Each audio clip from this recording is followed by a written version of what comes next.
So recycling may be a simple daily routine for some across the globe in a bid to do their bit to save the planet. But for many others who have become known as wastepreneurs, it has also been a means of creating employment while cleaning up urban and rural landscapes. For more on how to turn trash into cash, we're now joined by Institute of Waste Management of Southern Africa's Western Cape Chair, Reon Pienaar. Reon, thank you very much for availing yourself this morning. Maybe let's start with this. What are South Africans disposing of and how are we doing it? Morning, Dudu. Yes, at the moment it varies considerably depending on which area you are. The more affluent areas are throwing away a lot of packaging materials. A lot of food waste actually ends up in our dustbins also. And in the more rural communities, you find a lot less of those packaging materials and glass and plastic being thrown away. But we are still very much a throwaway culture, unfortunately. We'll get into the food waste in a few moments, but the packaging material, do you find that we know exactly how to get rid of it? Actually, no. People tend to think about recycling as anything that is plastic or anything that is glass you can recycle, which is not actually true. Many of the plastic materials that are, for instance, colored and red and brown plastic colors are difficult to recycle and turn into new materials. So there's a definite lack of education and awareness when it comes to what can be recycled. And that goes across all spheres of income groups. Why are colors difficult to recycle?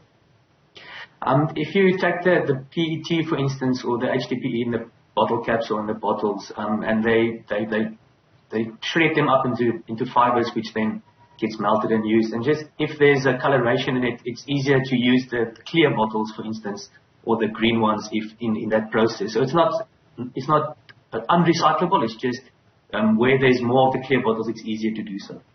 Why do we find ourselves not having a recycling culture, if you will? You go to certain places, you'll see 3 or 4 kinds of bins, and they're all marked in terms of what you can put where. You sometimes spot people being confused. My hand is up in terms of what to put where, but why is it that we find ourselves with such a poor culture of recycling?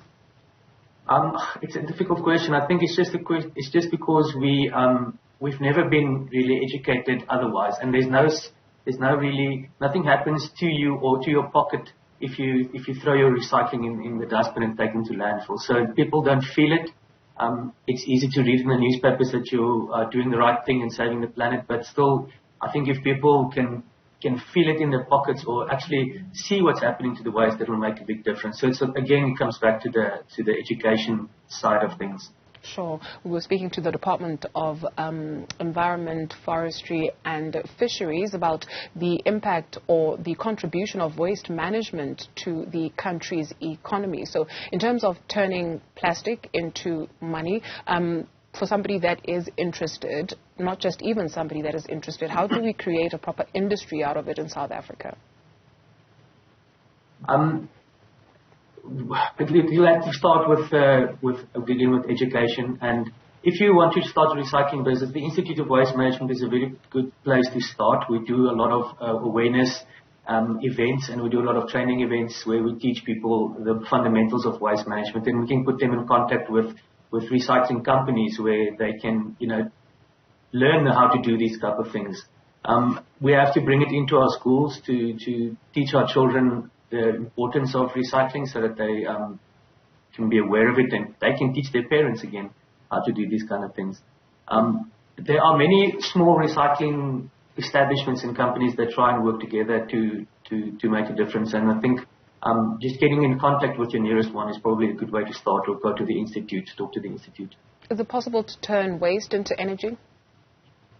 Yes, it is very possible. It is done in many of the European countries where it is through mostly combustion processes, but there are other processes also of turning the waste into a gas, which is then burnt and created into electricity. And just the energy of you can just use old pieces of wood and paper to create fire. That's already waste of energy if you think about it. You spoke of food waste as well. just talk us in detail about that, because you were making a distinction between how people dispose of waste in rural areas as opposed to urban areas. What do we need to understand about the concept of food waste and how big a problem it is? Yeah, it's unfortunately a very big problem. In the Western Cape, we have, in our landfill licenses, we have a condition that all 50% of the organic waste materials need to be diverted from landfill by the end of this year and 100% by the end of 2027. Now, organics is not only food waste, it's also garden waste and grass cuttings, etc. But in the characterization studies that we've done in the Western Cape, where we look at what people throw away, it ranges from between 25 to 65% of everything that's taken to the landfill consists of organic materials, of which half of that is mostly food waste. So there's a great number of tonnage of food waste going to the landfill every day. And it's a question of people don't know what else to do with it. And they're not educated on how to, for instance, reuse it in any way, or to just do some home composting or something. So, and there's a big gap in our waste collection also, that we can perhaps separate our organics into a separate collection system to take it away from landfill, where it creates gases and nuisances, and as you can imagine. A learning moment then. How then do we turn the food waste into compost? You also speak of the garden waste. For somebody who's watching and thinking, well, I need a new hobby anyway, just a quick tip or tips. Yeah, you get many small companies that provide with composting bins that you can use at home. I know the City of Cape Town also rolled out a project a couple of years back where they can provide households with a home composting unit, where you put your food waste into a container, and you alternate the food waste with a type of bran material. I know one company is called Bukashi that does that, and where you have brown material, like sawdust type material, that you mix in with the food waste, and you turn it every now and then. And then just the food waste doesn't go away, but it loses its potential to create methane gas and things that can harm the environment. And then you can just use that material that come out of the home composting bin, either in your garden, or you just dig a hole and you put it in there where it can then go back into the earth. And in that way, it can at least make a little bit of difference on your own. And to do a little home composting setup is not difficult. You can find links to how to do it on many websites. Sure, fair enough.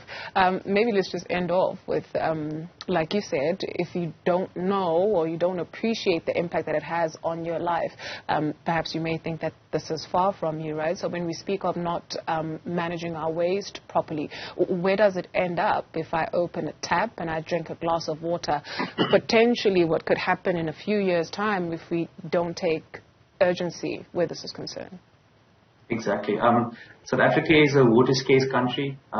We need to protect our water resources.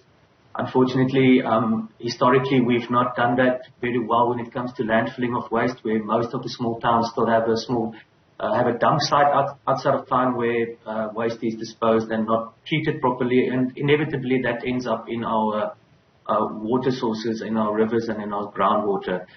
It is a lot better this last decade or couple of decades. We've done a great deal to improve that, and we're still working on improving that. But I would suggest that people go visit their nearest landfill sites, go and have a look what it is like there, and where things end up. And you'll be surprised at what a big operation it is, especially in the metros, where thousands and thousands of tons of waste gets managed every day at these facilities. And it affects all of us. Indeed. Thank you very much to Reon Pienaar. He's the Western Cape Chair at the Institute of Waste Management of Southern Africa.